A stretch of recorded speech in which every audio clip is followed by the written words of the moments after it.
What future would you create if you knew how to influence it?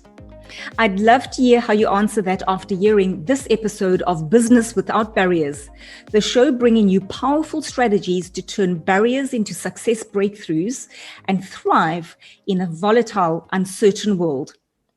I'm your host, Carmen Wild, and today my guest is Charlotte Kemp, a Futures Alchemist, a Futurist keynote speaker, and Deputy President of the Professional Speakers Association of Southern Africa. She's the author of Futures Alchemist and the host of a podcast series called Futures Facets. Charlotte's signature talk is Become the Conscious Futurist Your Industry Needs Now. She lives in Cape Town, South Africa, and is married with 2 daughters. And for fun, she makes miniature houses in books and loves to travel and speak internationally. Let's take a dive into our futures. It's so awesome to have you with us today. A hearty welcome to you, Charlotte. Carmen, thank you very much. I'm excited for this conversation. I certainly am too. So you do a double act with your hubby called Smoke and Mirrors, and it gets rave reviews. I'm curious to know what your formula is for getting rave reviews. Thank you. That particular talk was really interesting. We had so much fun putting it together, and maybe that is the first part of the formula. I'm a Futures Alchemist, so alchemy is all about kind of experimentation, a bit of science, experimenting with formulas to try and create something with an audience, with a client, with a company. And Richard and I started that conversation. We were talking about something, we made a joke, we laughed, we thought, if we find that funny and insightful, maybe someone else will. And it took literally about 2 years to develop that, in between other things. And then we had a deadline to present it, and we sat down and worked on it, and we had so much fun putting it together. And that's a lot of the work that I do. Obviously, there's some very serious topics, things we've got to deal with. But if we're not having fun and enjoying ourselves and expressing our essence, and exploring the purpose that we want to fulfill in the world, then we're not going to have much success. So that would be the first step. Fantastic. I love the way you say expressing our essence. It sounds yummy. and certainly the fun element is what we do too little of in business, I would say. Wow. Okay. So we're off to a fun start. So you revived the Professional Speakers Association of South Africa and also won the Founders Award, which was last year. And the last time a woman won that award was 10 years ago. So you're doing some awesome things right. Congratulations on winning that award. What did you do specifically to revive the organization? All right. Well, the first part is really understanding how associations work. So especially volunteer associations, it's a bunch of people coming together who do the same kind of work in the same industry, and they agree, there's an agreement to co-create something. They don't have to, it's a volunteer thing. It's not a requirement. In some industries, for example, you have to be a member of the body, the professional body, in order to perform. You can't be a surgeon if you're not a member of the Surgeons Association. But anybody can be a speaker, anybody can be a podcaster, anybody can do half the things we're doing. But when we come together, we co-create something. There's this agreement. And for me, that is magic. It's this kind of partnership and collaboration where we create something together that we couldn't do by ourselves. And like any association, we kind of like start with enthusiasm, we kind of taper off after a while. PSA was a little bit stuck. And it just took some kind of new blood, new ways of looking at things. And then as a futurist, I was exploring new ideas. So I kind of started infiltrating some of these conversations and then partnered with the people who were most passionate about expressing their values and their insight in leadership roles in PSA. So this is, I didn't do this at all on my own. It was really a team effort of people doing this together. I have spearheaded a couple of projects which have been really fantastic. And we're seeing our membership grow, and we're being challenged by the new people who are part of our membership. So, if we didn't have them, we would be poorer for it. So that's part of the excitement of being able to grow an association. And of course, as a futurist, I work now with mainly with volunteer associations, helping their boards and their leadership teams to explore some of the things we have and their relevance for the future, and then finding out how to make that distill into their membership for the value of their members and their members' businesses. Fantastic. So the co-creation, the partnership, so key to what you're talking about there. And I love the fact that new people are coming in and challenging the thinking, which lends itself to needing to co-create, because we cannot do it alone. Awesome. Thank you so much for that. I want to go back a little bit to an incident that happened for you more than a decade ago. Such a tough situation where you lost your business, your house, your car, your investments, awful losses all at once. What helped you through such a tough time? The realization that this wasn't the last chapter of my story. It was a little mantra, and I can never quite get it right now. In the middle of my trauma, it was coming to me. I would hold myself together long enough, drop my children off at school, and then as my car drove away so they couldn't see mommy crying, I'd start crying. I'm driving with tears in my eyes because this day is just another really hard day. And I kept saying to myself the whole time, this is not the end. There is a time after this time. And it sounds kind of lame, maybe even a little kind of a weak statement. It's not like the most powerful rallying cry ever, but there's a time after this time. I'd had some traumas in my life before, like we all do, and I could look back and say, when I was in the middle of that, I thought this was the end, but there was a time after that time, and just a couple of months ago things were really good, and in a couple of months' time I will be experiencing something great. So this is not the end. And that little mantra was what kept me going. And I, on occasion, I still have to haul it out and remind myself when I'm in a down place. Incredible how something so simple can be so profoundly powerful. Yeah. Beautiful. What I think that moment has just taken me into a lost moment for myself. So I have to. It feels very raw. I'll tell you. I decided to write a book during that time because I was starting my own speaking career, and this business was an investment on the side. It was supposed to kind of take care of my parents. I ended up retrenching my parents, which is not the plan when you start a business like that. Wow. So I had that business on the side, but I'm starting my speaking career, and I'd heard this advice that, every speaker needs a book, but you can't have a book until you have a story to tell. So as I realized how bad my business really was, and I faced it, and I knew that I was losing everything, I thought, I've got a story to tell. So I started writing a book right in the middle. And I thought, maybe you should wait until this is over. But then I thought, no, I need to capture it now in the middle. I don't want to recover and then kind of edit my history backwards and say, this is what I did. I want to be able to say in the moment what I was doing. So I would fall asleep at night, exhausted, drained, emotionally, physically, I felt it. Literally, having those conversations with lawyers and people you owe money to, and having to sit there and bare your soul and your financial state of affairs to everybody. It's really hard work, and explain this to your children and everyone. So the trauma was real, but I would fall asleep and then I'd wake up at 3:30 in the morning, just like that every time, with my mind racing with everything that I needed to do, everyone I needed to face, and everything, all the decisions I needed to make. But I would wake up, when I wrote this book, I woke up and I blogged every day about one lesson I'd learned. So I started this blog called 50 Lessons Learned on the Way to Business Failure. And I did one every day. So I actually wrote that in 2 months.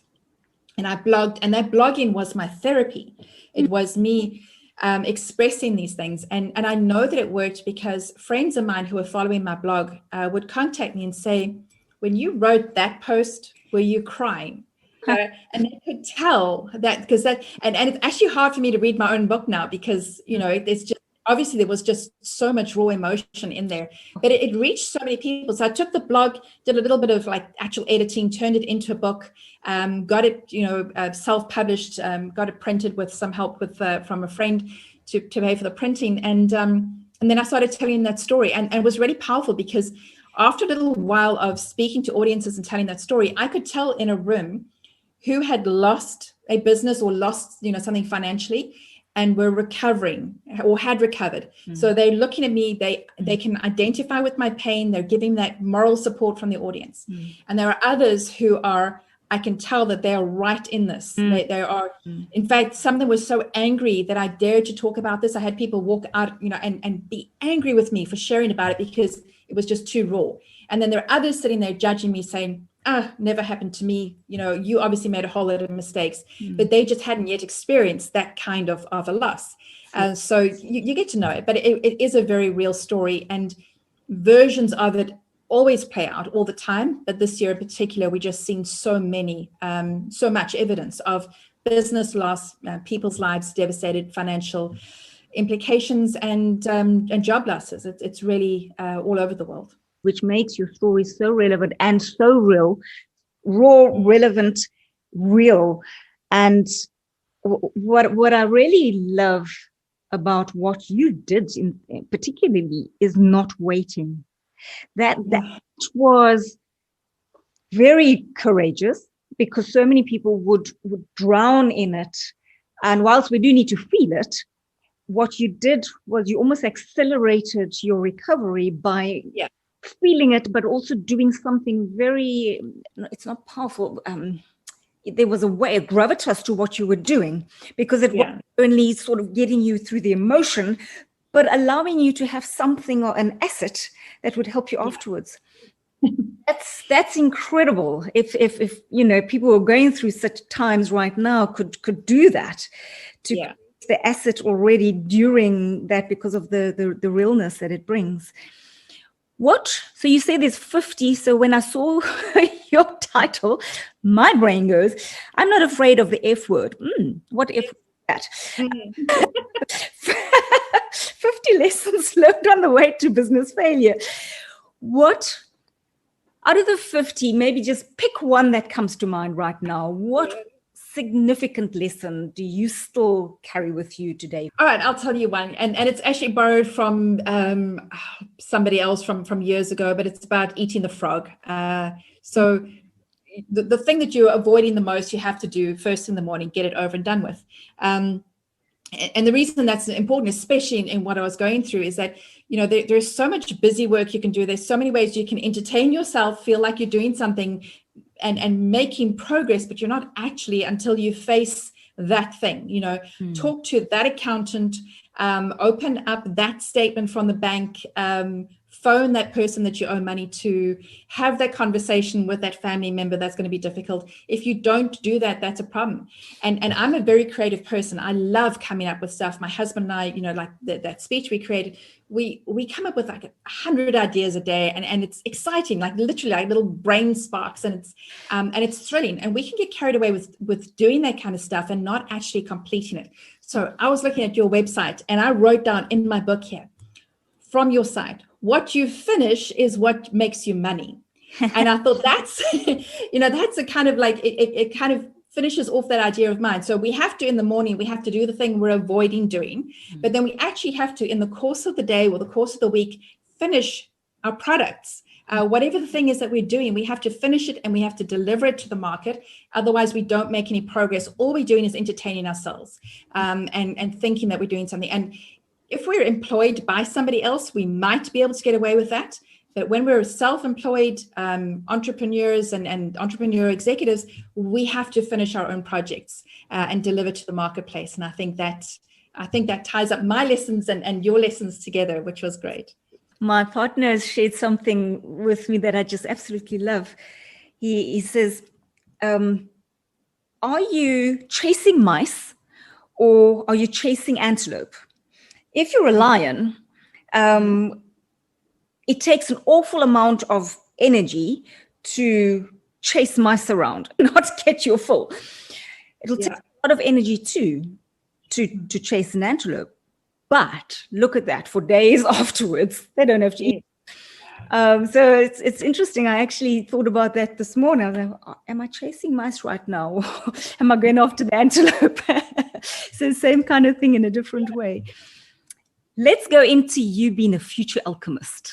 It's just a yummy title for a job. So what does that mean? Tell us what you do. Good. Well, I mean, first, one of the things I learned about from the speaking world, and one of the things I've learned about being a futurist, is that we really do get to create our own futures. And in fact, we get to create our own careers. So when I was at university, and I finished my degree, I kind of dropped out of university and I finished through correspondence. But all the stuff that I studied in school and university, none of those, the jobs that I'm doing now, I couldn't study at university. Yes. So the last 3 careers I've had is futurist, going backwards, futurist, professional speaker. And before that, I trained people on how to use social media. So how to use social media for marketing and research and all the stuff we do. And none of those 3 things could I have learned at university. Mm-hmm. So, my daughters are going into university now and they're looking at their careers, and sometimes they're looking at the careers that are on the, career websites and the job listing boards, and they're saying, that's what I have to prepare for. I'm going, make up something that you want to do that expresses your internal genius, what you really want to add to the world. Give it a name and go do that, and learn the stuff that you need to allow you to do that. And I think that's really a powerful place and it's not for everybody, I understand that. And not everybody has the freedom to explore things like that, because, we do have responsibilities we've got to take care of, but we can still find these spaces where we can express ourselves and we don't have to fit into how somebody else has defined it. So there are lots of futurists out in the world. It's a relatively new field in terms of studies or in terms of popular thinking. But there's universities around the world now that offer, it's actually called strategic foresight. But that sounds a little intimidating and scary for people. So we talk about futures thinking or futures literacy. And there are universities that teach that. But I looked at that and I thought, okay, I can be a futurist. I can be a keynoting futurist or a strategic futurist, or I can work for a company, or I can consult. There's various ways of doing it. But I love working with associations or with audiences or at conferences and taking the insight and the experience that they have from their world, from their industry, and then bringing the models that I know and putting that together. And in the moment, you co-create something that could not have been done separately. So I don't want to just come and tell people information. I want us to create it together. And I was exploring some other themes, and that came up as alchemy. And so I kind of really played around with the whole steampunk theme and the journey and the alchemy and the experimentation. And I'm loving it. And it answers a lot of questions for people. So it seems to work for me. And what people can learn from that is that whatever big trend you see in the world, you say, oh, the whole world is going in that direction, and I don't like that. I wish I could do something different.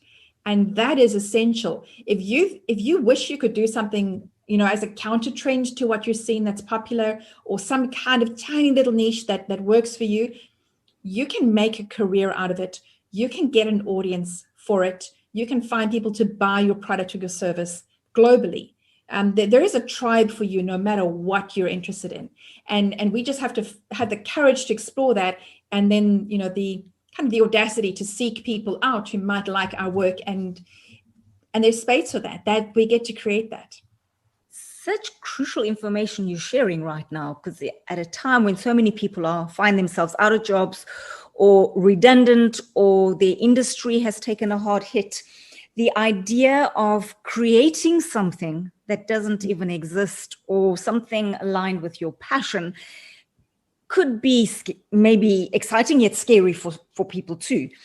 But a lovely seed to have planted that, gosh, and that's why I think right now, as frightening as the times are, to me, it's as exciting because you can create something. And yes, there is an audience for everybody. Let's just stick with this, because I really like the idea of being able to give so many more people opportunities in a space they didn't think about before. What's the first step?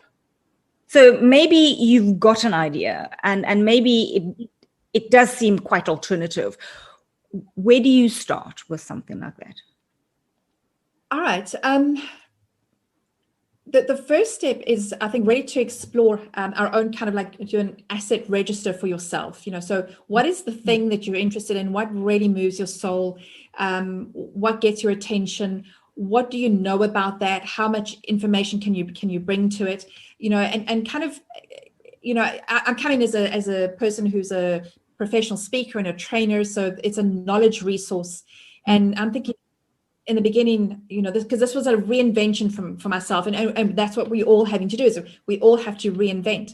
So I'm thinking, I know certain things, but I don't know enough. So I can't call myself a futurist, and I can't go out there and do this. I have to have a degree or a book or a something. There's this big hurdle in front of me that I can't do this until I have that.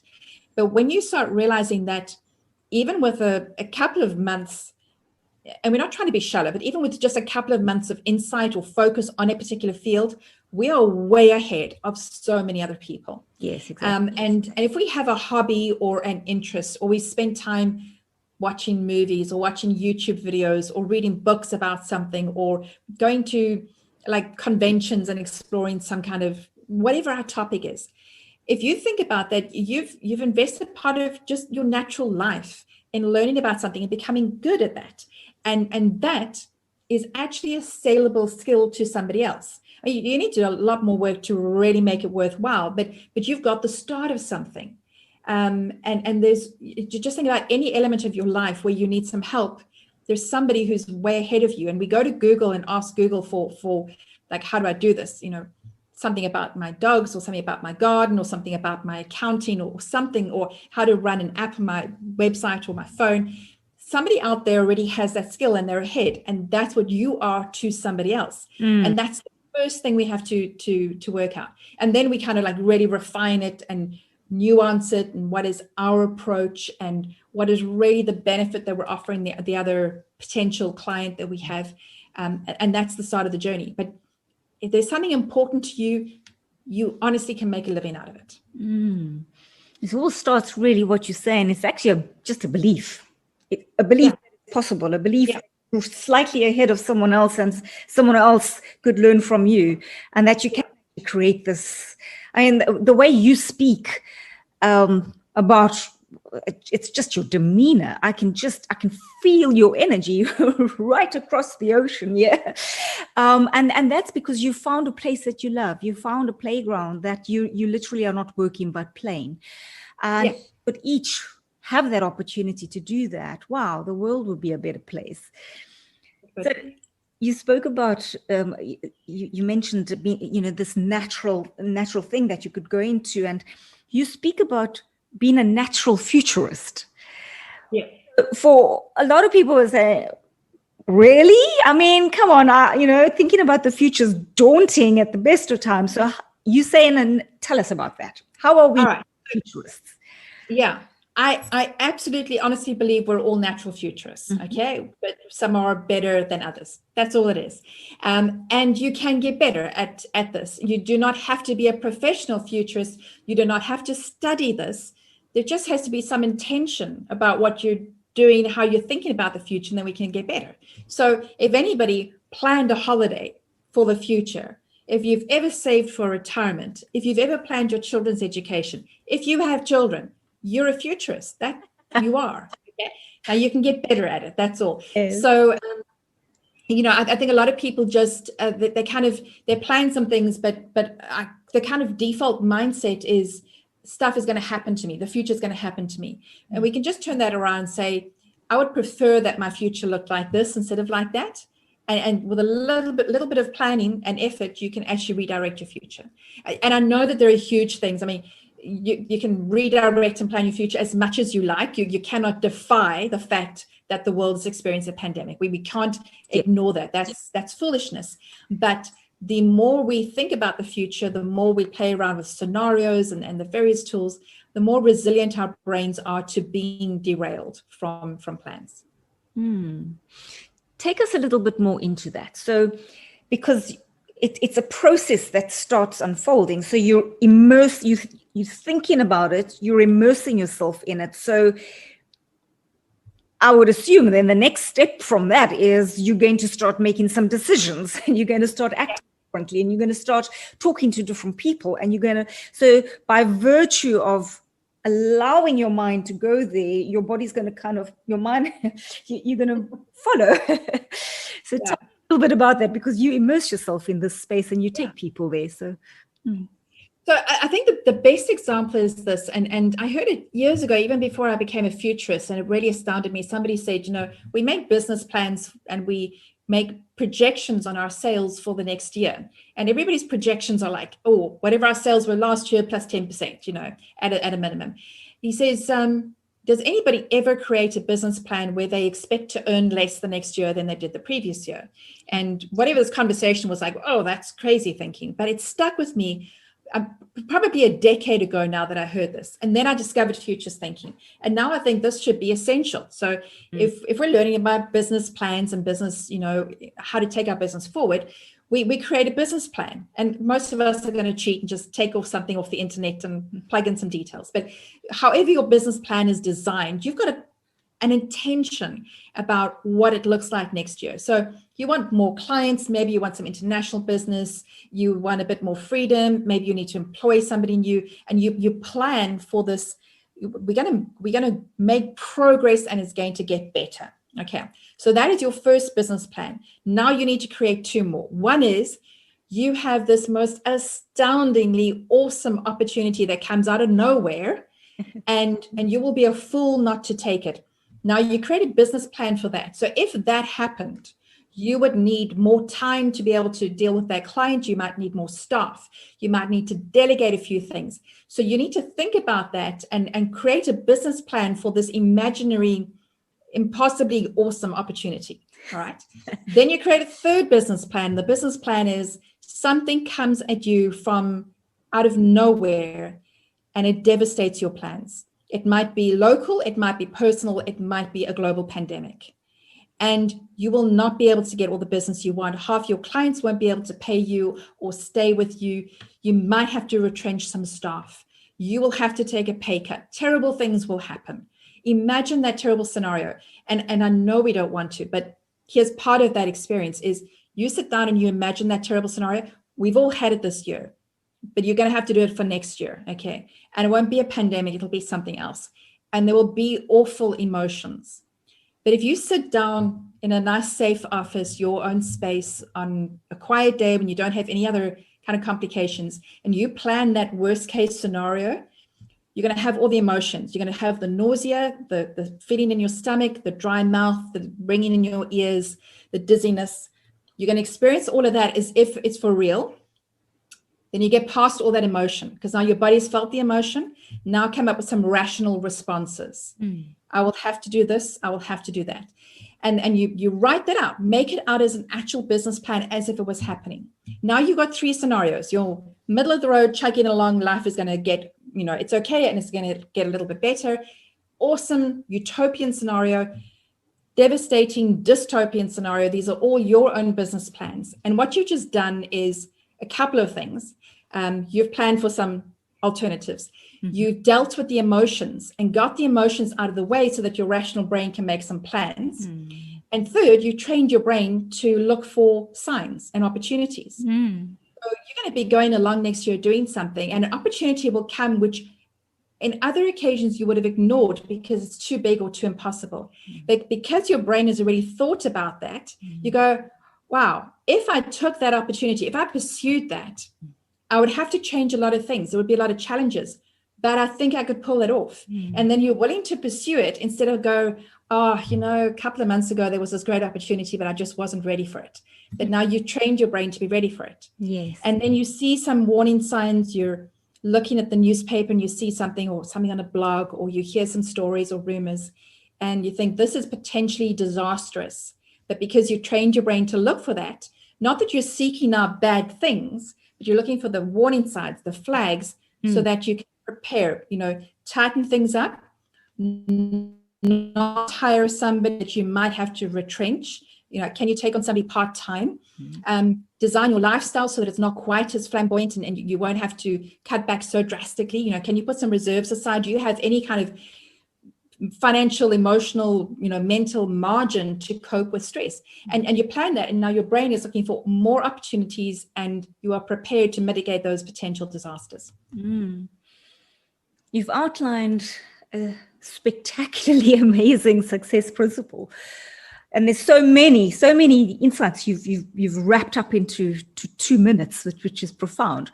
The first one there that just really sticks out is that power of intent, and giving your mind that instruction to look for something, that future pacing, which is so powerful. And then the other one that just completely, and too few people do that, is looking for those warning signals. Yeah.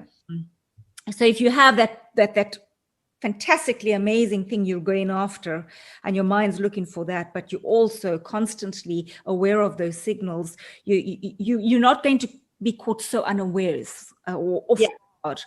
Yes, no one knew what was coming this year, but if more business people were prepared with 3 plans, and disaster being one of them, amazing, incredible. So are you, what you've outlined now, is that the kind of thing you do with your clients? Yeah. It kind of, a lot of it is futures thinking. So it's kind of like, or even futures literacy. It's just getting your mind to start thinking about the future in a different way. So that's the first step, is that so many people don't think about it. So if you think about futures literacy, just like language, I'm trying to learn a language. I'm trying to learn Spanish on Duolingo. And when you start doing it, all of a sudden old songs from like Julio Iglesias are coming back, and I recognize some of those things. So there's information in my brain which I couldn't interpret because I didn't have the language. Now I have some language, and I can go back to things, or I can read certain things, or I can look at things online and recognize and get a framework so that I don't feel like I'm totally lost. And that's what futures literacy is about. It's starting to think about the future with that intention, with that a little bit of skill, get some kind of framework, so that when you see something, you don't ignore it as in, I can't read that language. You go, I recognize something there. I don't know what that means yet, but I'm going to pay more attention, or I'm going to find something that'll help me to interpret that.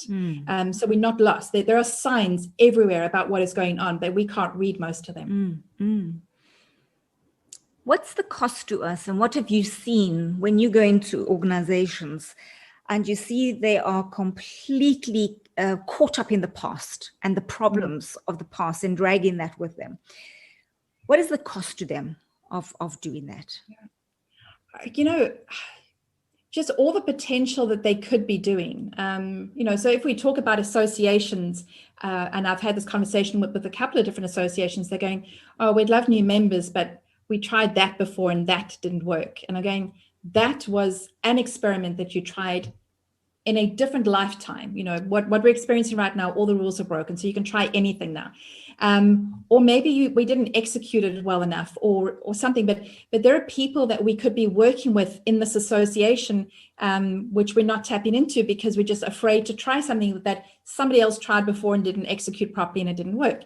So we miss out on those opportunities. We miss out on the ability to do business with other people, to try new projects, to collaborate and create something that just simply doesn't exist before, because we're not willing to kind of really lean in and experiment. And a lot of this is experimentation. There's really, all the rules are broken right now.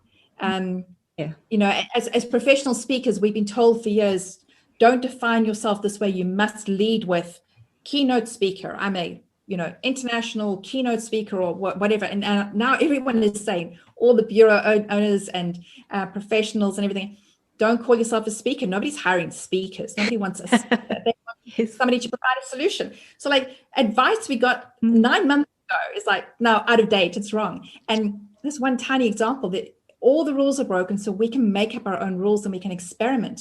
But we have to keep trying that. Otherwise, we're missing out.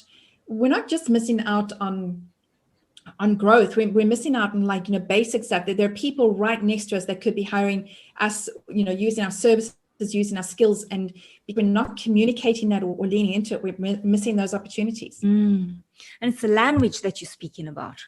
It's changing the language. So for instance, we're so used to talking about the past. we're not even talking about the present here. I mean, let's not even go into that. But we have the language of the past. And when you have a language of the past, it's actually a draining energy. Yeah. Whereas the minute you start talking about the future, it's actually quite an uplifting, exciting, it's a lighter energy because you're experimenting, which it's just teaching yourself a new language, actually. Yeah. And a lot of people, yeah. So to time is such it's an emotional thing, how we see it. So I've got this whole model when I talk to people. I talk about a map and a compass and a guide. So if time is a map and we want to travel into the future, we have to leave the present moment to go into the future. You need a compass. The compass encompasses all of the tools that we use as futurists. And then when I'm talking, I'm the guide to help you travel. But when I'm finished and you go back to your company, to your people, your team, you are the guide. So there's a lot of agency. Everybody has to be their own guide. But when it comes to time, we need to recognize our present moment. So you and I are sitting in this meeting together, this is our present moment, but how we're seeing it, the perspectives, what we bring to this is totally different from each other. And, whoever's listening or whatever that present moment is, we're all experiencing it differently. And part of that is where we came from, the history we have and what we brought to this present moment. And so in this model that I have, I've got these two towns that are very different. And one is a walled environment. It's safe and secure. And a lot of people there, it's a very controlled environment. So people feel safe and other people are taking care of things for them in this space. And if they go out of the gate of this town, they see threatening things. And the world out there is scary to them. So they want to keep coming back in. Even if they don't like what's happening inside the town, they know what to expect. They know what's coming. The other town is more open. There's a stream that comes through it. There's trees around you. You can see the kind of passing, changing seasons, spring and summer and autumn and winter. And because you can see the changing seasons, you know that there are good times and bad times. There's a time after this time, this is not the end. And there's a fireplace in the middle. And I always imagine people coming around that fire and sharing the stories and the older people sharing the wisdom of their experiences with the younger people, and the younger people sharing with the older people the new things that they've discovered. So there's this collaboration and sharing and, this purpose together of really creating something. So then when we travel to the future, people in that town are willing to go to the future. They're willing to go on this journey into the unknown because they have this sense of adventure and of openness and of connectedness. Whereas people in that closed town are too afraid to journey out and to explore because they don't know what happens if. And they want all the answers, they want all the solutions, they want everything mapped out before they leave town. But you can't do that, not into the future, because we can tell a lot. Okay, we can prepare a lot. We can get the right kind of team with the right kind of skill set so we can go into the future, but we don't know what is happening. So we have to have that willingness to explore. And so in any of our work, there's going to be people that want to put a team together. They want to lead a team. They want to go into the future. They want to create a new path into the future. They want to, walk into a jungle that nobody's ever gone into before and create that path that other people can follow. And there are some people who won't leave town. They will not leave their past. And as humans, we're not going to leave them behind. So we might have to journey into the future, but we'll go home and take care of those people who stayed behind because they're just not prepared for whatever reason to take this journey. And not everybody can. And that's all right. I like that. Let's not rip them out of where they are. No, just come back and gently, maybe come back and tell some stories and excite them little bit by little. Lovely,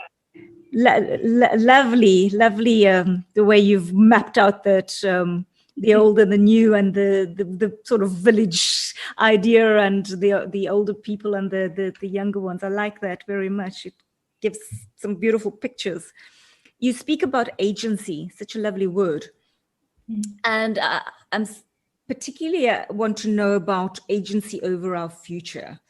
Explain a little bit more about that, especially for the pessimists who may not believe we have agency over our future? Look, I mean, agency is such an interesting concept. We have the capacity to make decisions, and in past generations, and if you look at like generational theory about baby boomers and the silent generation and things, there very much was in the past that controlling kind of leadership that we used to experience. So if you were employed in a big corporate, you had a boss, you would call boss, Mr. or Mrs. or whatever, and you'd be told what to do. It was very directive. And that's not the way leadership works anymore. So now we have conscious leadership where it is collaborative, where even if somebody is the leader, they're not imposing their will on somebody else. They're working together to do something. There's a respect for, and we don't talk about subordinates and underlings and things like that. All of that has changed. And so we're still expressing that in society in different parts of the world. But our personal agency is taking responsibility for our futures. So even if we work for someone, and I remember being given this advice when I first started working for companies a lifetime ago, here's the training department. There's a budget to give you some training courses. You can choose what you want. The training department or the HR department will, check in with you every now and then. And here's what is available to you. But if you want something, if you want to develop your career, you decide. You come to us. You tell us what you want. You can take advantage of this, or you can go and find something else, but you bring it to us and you motivate why you want to do something, and then you can make, progress. Or you can just chug along and just, slowly kind of by default climb that corporate ladder, just because you've been there for an extra 5 years. But even back then there was an opportunity to intentionally design something. Now, as broken as much of the world is, as much trauma as we're experiencing, we have more access now to the opportunity to learn our own personal, professional development than we've ever had in the past. Even if you can't afford a university degree, all the university education you ever want is available online for free. All you need is an internet connection, and you can get it. So you can learn the stuff. And it's not that you have to have a degree in order to do something. You just have to have the learning and the experience. In fact, there are some companies, big international companies, that have even said they're disregarding a person's degree, no matter what their degree piece of paper says, or they don't have one. When they come, they have to, complete a set of exams or whatever to prove what they know, to demonstrate what they've learned, what they can bring. So it's not about what somebody says you've learned at a university, it's what you can actually demonstrate. And so we have access to that learning. We have access to podcasts. We have access to insight. We can talk to anybody in the world. We can have connections and conversations with people on Zoom anywhere in the world and get the information we need to develop and grow, which means we have agency over our own futures. And while we are experiencing some really tough times, we can position ourselves for more opportunities by finding out what it is we need and looking for that information. You've made it so tangible and so real, and I hope a lot of light bulbs are going off, because we are living in this world of so much abundance, actually, and a wealth of knowledge that all around us are at our fingertips. So thank you for highlighting that for us. You speak about being able to discover or create this. We can create our next big opportunity rather than waiting for it to come to us. Yeah. Can you give us a tip on, if I wanted to go and create this next big opportunity, and I'm sitting here at my desk with this blank piece of paper, what would be the first thing I do? Okay. There's nothing that has been created that didn't start with a metaphorical blank piece of paper. Nothing. Self-driving cars, artificial intelligence, the computer, the internet, anything you're looking at, light bulbs. Somebody thought, I wonder if we could do this better, differently. I wonder if I, could try this. Or somebody was experimenting with something and there was a mistake and it turned into something else. But it all started from nothing. So, a lot of people look and they say, well, it's easy for that person because they, theoretically have some kind of magical insight that nobody else has. But that's not true. I mean, we've also seen historically, like, with electricity and the light bulbs and telephones and things like that, that sometimes 2 or 3 people came up with the same idea in different parts of the world at about the same time, because the world was ready for it, because technology, advancement, learning, whatever was ready, and there were enough interesting minds around the world to explore that. So whatever it is that we want, we just really have to spend that time daydreaming about what it looks like, and then daring to think about what it might be like if it was us who created that, not for the world, but for ourselves, for the people that we care about, for the people who like our work, the people who are curious about what we're doing. We don't have to we're not trying to change the world. We're just changing our part of the world. We're bringing something new from ourselves, from our essence into the world. And so it starts with that blank piece of paper, or just before you fall asleep at night, what you're kind of daydreaming about. If you go for a walk and you're just kind of like, I wonder, I wish, pay attention to that. We don't pay enough attention, and on the occasion that we do, Richard and I played around, like the whole, like you talked about in the beginning, the smoke and mirrors concept. What we did with that was, like, we did a lot of really crazy things in that particular speech. And part of it would be, we could never pull that off. That is too kind of crazy to try. But we'd experimented and played with a number of other things, so that when we got to that opportunity, we could pull that one off, because we gave ourselves a permission to play, and because we had experimented with some of these ideas before. So even if you're not ready to do this publicly, whatever you're trying to play around with, create it for yourself. Create a prototype product, a prototype website. You don't have to show it to anybody if you just want to play with it, but don't be afraid to see how far you can go down that path. And it never looks good to start with. It always is messy. It's always like this, this is terrible, nobody will ever buy this. And then you clean it up, you play around it, it gets nuanced, and then one day it turns out to be something absolutely stunning that other people love. And then you know that you've achieved it. And it's possible for all of us. This is not an impossible thing. Yeah. What do you use to trigger ideas? So do you have some tips or tools in terms of, because we can play around in our own headspace, but I'm sure there are amazing ways to trigger these new thoughts. Well, South Africa has been struggling with some droughts recently. So I say this with a huge amount of caution, that if I could sit on a chair and meditate in the shower for hours, I would have like 1,000 more ideas a day. Because meditation, water, those things for me always trigger new ideas. And I've got a friend who also says it's about showers. She's got a waterproof board in her shower with a waterproof pen. Oh, so that if she gets the right idea, and I didn't believe her. I walked into a shower, I've got a photograph of it, because she knows that she's in the shower, she gets a bright idea. So find out those places where you get those kind of like crazy ideas. And maybe it's walking. You just have to find it for yourself. So it's walking and water are two of the biggest things. Meditation is really good as well, because you kind of get out of your mind and you do something. Maybe it's developing a few little habits. So try learn a new language, or try learn how to write haikus or something. Give your brain a challenge that's got nothing to do with the reality of what you're trying to achieve. Yes. Just something else. Your brain is amazing. You just want to keep feeding it with stimulus and interesting ideas. One of the things we do a lot with futures thinking is we scan. We do horizon scanning. So you want to see what is coming, on the horizon, but you don't want to just look in your neighborhood. You've got to look far afield.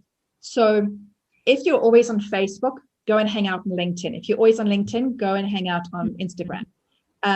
If you always subscribe to this newsletter, subscribe to the same kind of newsletter in a different part of the world. So if you've never been to the East, go and sign up to something in Malaysia and start reading it, or something in South America. And you want to just challenge your brain with information from a different part of the world, because then your brain has been fed with all this, creativity and interesting ideas, and it will spark something, because you got this alchemy of new information coming into a brain that is primed with, I'm looking for something new and interesting. And then you mix that together, and you're going to come up with your flavor of a solution of whatever it is you're looking for. And And then you just have to play with it and explore it and see how far you can take that idea. And so many also YouTube videos about the future, and that sparks, I find those videos spark so many amazing ideas to see what's coming and what's possible and what's crazy stuff we could never even thought to imagine. And it's right here. The future's right here. And that's another amazing thing. Any problem we've experienced, somebody's already solved it somewhere in the world, probably in Japan. Those Japanese movies videos are crazy. But, if there's a problem, somebody solved it. If there's a challenge, somebody's already overcome it. So you want to go online because it's such an easy resource, and search for this, but search in different places. Don't go to the same place you've gone to before, and see what comes up. And then if your problem has been solved by somebody else, first of all, you don't feel like a total victim. You don't feel like, well, nobody can ever solve this. Somebody has solved it. And then you want to take the agency back and say, if they've solved it, how can I take what they've done and what I can learn from that and apply it to my situation so that I can, overcome my circumstances and not get stuck here. Give us 3 key things that works. So say I decide today I'm going to go all out in trying my hand at this futurist thinking and apply it every single day. What are 3 things that I can do every day that's simple, easy, but is going to move me forward in that direction? Wow. Okay, that's an interesting question. The first would be what I just suggested, the kind of horizon scanning. So look for information elsewhere. The second is to challenge your brain thinking that it knows the answers. So this is kind of like a nuance on that same thing, but it's kind of like comparative reading. So say, for example, you're reading a book by your favorite author. Go online and see who is the opposite of your favorite author or a different genre, and look and read that instead. Or if you're reading something on politics or religion, look for something that is similar, but on the other side of the political aisle, or a different religion, or whatever, however, comfortable you are exploring this. But you want to look for the opposite of what you believe, and you want to read it, listen to it, watch it, whatever it is. I know this is really a risky thing in this environment to say this kind of stuff politically, but you want to be challenged by how somebody else approaches the same idea totally differently. And part of that as well is saying, if you're reading like even just a solution, like how to make money, doing something. And if you read a book about how to make money, like Richard Branson makes money, that's one way of making money. So now you need to realize that if he makes money one way, maybe somebody makes money in a totally different way. So explore how people make money in business as an entrepreneur, or as in the stock market, or property, or by just saving money, or by inventing something, or whatever. There's going to be a dozen different ways. So whenever you're looking at any kind of information, try and work out, are you looking at a facet of that information, or are you getting like a meta picture of this whole thing? And so you always want to kind of challenge your brain with these questions. Am I seeing one facet of this potential solution, or is what I'm reading right now a big picture of the whole thing? And always kind of move your brain in and out of that close up and far vision of whatever your problem is. So that's kind of nuances on those 2 ideas.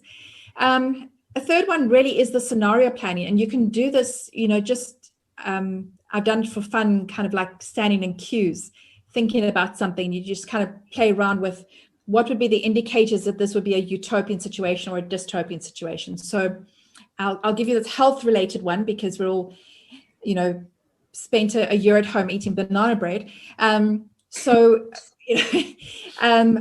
there indicators about your health? So you're looking at like scenario planning. So have you put on weight? Have you missed a couple of gym sessions, or you haven't exercised yourself at home? Maybe I've got a trampoline back here. So you look at some kind of indicators to say, if I keep on this path, I'm going to have bad health and I'm going to put on weight. Or if I take these steps and I have a salad instead of banana bread, and I, go for a walk around my house instead of sitting and watching a YouTube video, you look for those ideas, and then you're going to go in a different direction. And you can look for those kind of flags indicating for yourself what scenario plan you're on. And you can do that for your, like we said, with your business or with your health or your children's education or whatever it is you're looking at. So always play with, I'm at this point in time, if I go in that direction, what will it look like? If I go in that direction, what will it look like? And keep teasing your brain to think about that, because it's a muscle and you wanted to practice that kind of different scenarios.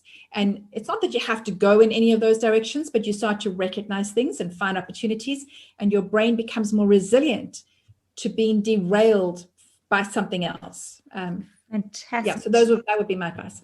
Absolutely amazing. I totally love it. What came to mind as you were talking about it with 3 words, break through the pictures. So expand on the pictures that you've seen. Break the patterns. So a lot of what you're saying is break through the normal patterns that we have, because that's what keeps us stuck. And then also expand on the perspectives. So from perspectives, get different pictures and break through the patterns. Amazing, really amazing. And actually what you've explained there is very much problem solving. So it's not just about the future, it's actually about problem solving too, in thinking like that. What excites you about the future? As a futurist, what excites you about the future? I think global accessibility to other people is really fascinating. And I know that's not for everybody. I didn't like kind of group projects when I was in school. I don't think teachers ever taught us how to work in groups. So, it's important that you learn how to collaborate. So go work in a group, and you got to get this done by a certain date. And we all hated it. Never, some kids would be lazy and others would do all the work. But now that I got older and learned how to collaborate and work with people, I'm almost hungry to connect with people in other parts of the world to do something, to experiment, to be on a panel conversation, or to see how they're doing something in that part of the world. And that's why podcasts like this are amazing, is to talk to somebody somewhere else who's got a different experience. And what we're learning when we have these conversations, we learn kind of like 2 sides of the same thing. Somebody on the other side of the world has the same problem as me, so I'm not alone. But they've solved it, or they've faced it in a different way. So, there's a different way of doing things. Yeah. And you have this constant kind of like, I'm in the company of other people, but there are new things and new ways of doing things that I hadn't thought of. So that's creative. And then you feel more agency, more empowered, more excited to kind of tackle the things that you're facing, because you're not stuck, because you're not alone. There are other people as well who've experienced this. So I'm having conversations with people around the world, and it's just, I'm very intentional about it as well. And I connect with them on LinkedIn, and you got to kind of be upfront. I don't get any kind of, people are asking me on dates or anything like that. So I'm very careful about how I approach this. But I'm thinking, you talk about this, I talk about this. This is really interesting. Can we have a conversation? And we have a conversation about our ideas. And when we finish with that conversation, we're both enriched by something that we've learned from each other, and we can go and do better work in whatever our work is. And I think that is one of the most exciting things that technology has allowed us to do. We're not isolated. We're not stuck. We're not in that little town with a brick wall around it so we can't see anything. We can see the whole world now. Not the whole world. I mean, I know there are things hidden to us, and there are things that we don't want to look at. But we have more access than we've ever had before. And I think we should take advantage of that. And as bad as COVID has been, and this pandemic has, our borders are closed, but we have more access to each other than ever before. And I think that is something we need to not lose in the future. We mustn't give that up.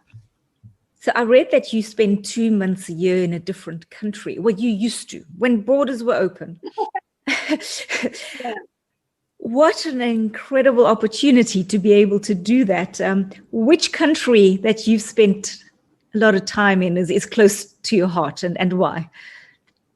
Oh, that's difficult to answer. So first of all, this came about one of those kind of possibility thinking that was aided by 2 bottles of wine. So I will confess that.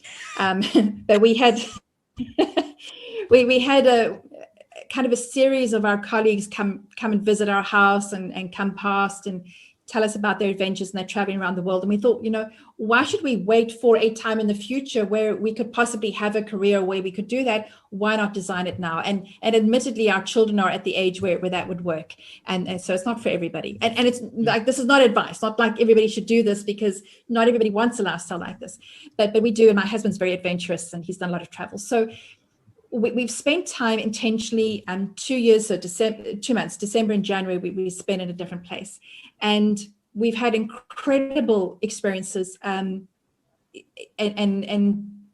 met some amazing people. It's been really fantastic. But the last trip was to Menorca, the island of Menorca, just off Spain. Mm-hmm. And it was December, January, which is winter in Menorca, and none of the tourists are there.